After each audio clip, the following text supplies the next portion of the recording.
3 বছৰীয়া শিশুক যৌন নিৰ্যাতন 52 বছৰীয়া লম্পটৰ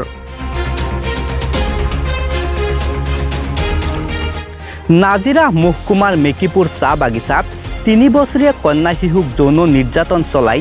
ৰঙাঘৰৰ আলহী হল এজন 52 বছৰীয়া লম্পটে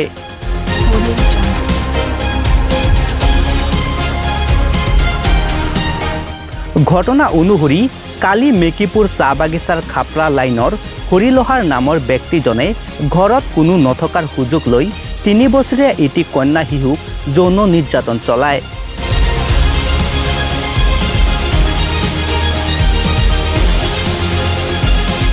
কন্যা শিশুটিয়ে ভয় খাই চিঞৰ বাখৰ কৰাত কাষতে থকা বুঢ়ীমাকে ততাতৈয়াকৈ আহি শিশুটিক উদ্ধাৰ কৰে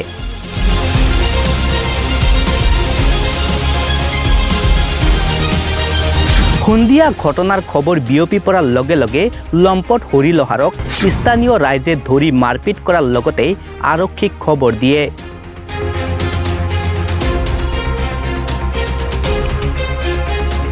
লগে লগে নাজিৰা আদৰ্শ আৰক্ষী থানাৰ আৰক্ষী ঘটনাস্থলীত উপস্থিত হৈ শিশুক যৌন নিৰ্যাতন চলোৱা হৰিলোহাৰক গ্ৰেপ্তাৰ কৰে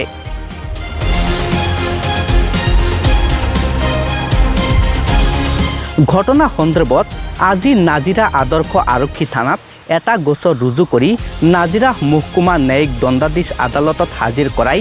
আৰু অধিক তদন্তৰ বাবে লম্পট হৰিলোহাৰক 3 দিনৰ বাবে আৰক্ষীয়ে জিম্মাত লয় ঘটনা সন্দৰ্ভত নাজিৰা আৰক্ষীয়ে তদন্ত অব্যাহত ৰাখিছে